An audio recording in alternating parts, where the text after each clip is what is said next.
This is chapter 26. It's about how far we are in the book. Not much left to go. The television chocolate room.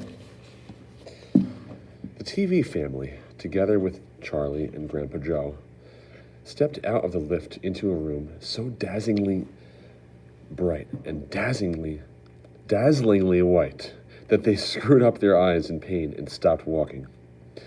Mr. Wonka handed each of them a pair of dark glasses and said, "Put these on quick, and don't take them off in here, whatever you do. This light could blind you." As soon as Charlie had his dark glasses on, he was able to look around him in comfort. He saw a long, narrow room. The room was painted white all over. Even the floor was white, and there wasn't a speck of dust anywhere. From the ceiling, huge lamps hung down and bathed the room in a brilliant blue-white light. The room was completely bare except at the far ends. At one of these ends, there was an enormous camera on wheels, and a whole army of Oompa Loompas was clustering around it, oiling its joints and adjusting its knobs and polishing its great glass lens. The Oompa Loompas were all dressed in the most extraordinary way. They were wearing bright red spacesuits, complete with helmets and goggles. At least they looked like spacesuits, and they were working in complete silence. Watching them, Charlie experienced a queer sense of danger. There was something dangerous about this whole business, and the Oompa Loompas knew it. There was no chattering or singing among them here, and they moved about over the huge black camera slowly and carefully in their scarlet space suits. At the other end of the room, about 50 paces away from the camera, a single Oompa Loompa, also wearing a spacesuit, was sitting at a black table, gazing at the screen of a very large television set. "Here we go!" cried Mr. Wonka, hopping up and down with excitement. "This is the testing room for my very latest and greatest invention, television chocolate." "But what is television chocolate?" asked Mike Teavee. "Good heavens, child, stop interrupting me," said Mr. Wonka. "It works by television. I don't like television myself. I suppose it's all right in small doses, but children never seem to be able to take it in small doses. They want to sit there all day long staring and staring at the screen." "That's me," said Mike Teavee. "Shut up," said Mr. Teavee. "Thank you," said Mr. Wonka. "I shall now tell you how this amazing television set of mine works. But first of all, do you know how ordinary television works? It's very simple. At one end, where the picture is being taken, you have a large cinecamera, and you start photographing something. The photographs are then split up into millions of tiny little pieces, which are so small that you can't see them. And these little pieces are shot out into the sky by electricity. In the sky, they go whizzing around all over the place until suddenly they hit the antenna on the roof of somebody's house. They then go flashing down the wire that leads right into the back of the television set, and in there they get jiggle and joggle around until at last every single one of those millions of tiny pieces is fitted back into its right place, just like a jigsaw puzzle. And presto, the photograph appears on the screen. "That isn't exactly how it works," Mike Teavee said. "I am a little deaf in my left ear," Mr. Wonka said. "You must forgive me if I don't hear everything you say." "I said that isn't exactly how it works," shouted Mike Teavee.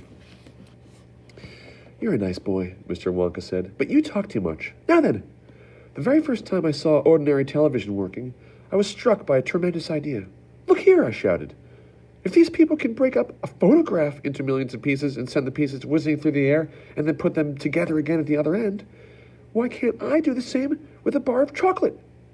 Why can't I send a real bar of chocolate whizzing through the air in tiny pieces and then put the pieces together at the other end, all ready to be eaten?' "Impossible," said Mike Teavee. "You think so?" cried Mr. Wonka. "Well, watch this. I shall now send a bar of my very best chocolate from one end of this room to the other, by television. Get ready, there. Bring in the chocolate." Immediately, 6 Oompa Loompas marched forward, carrying on their shoulders the most enormous bar of chocolate Charlie had ever seen. It was about the size of the mattress he slept on at home.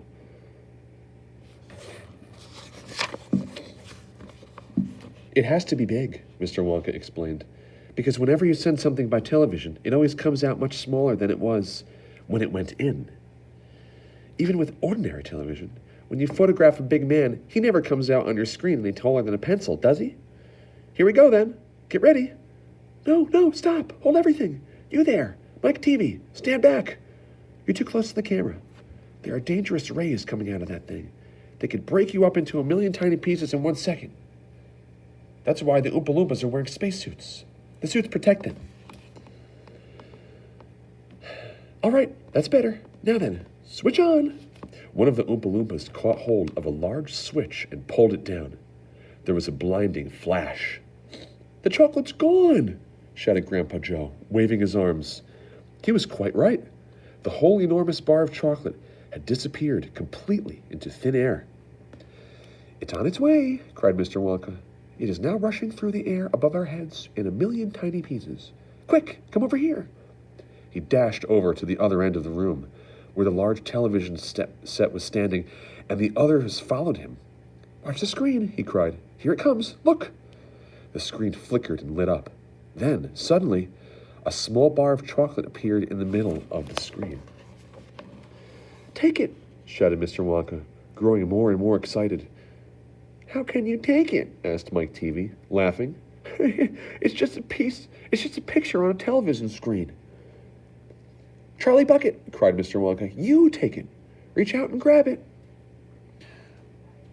Charlie put out his hand and touched the screen, and suddenly, miraculously, the bar of chocolate came away in his fingers. He was so surprised he nearly dropped it.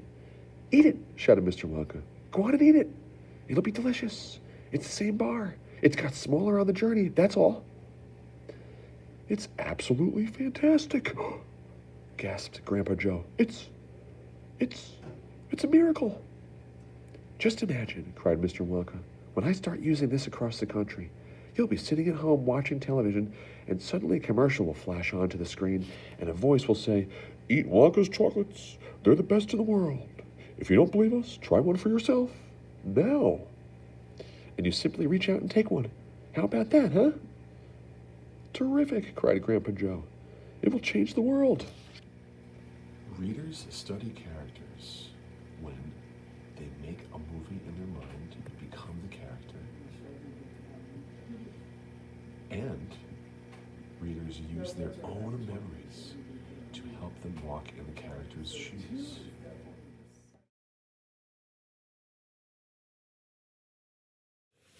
So, great readers make that movie in their mind. And I want you to pick a spot in this chapter, and I want you to describe that movie in your mind. Choose a scene from this chapter and describe what you see. Write 3 sentences describing the scene. You could even draw a quick picture of all the details that you see in the scene to go along with your 3 sentences.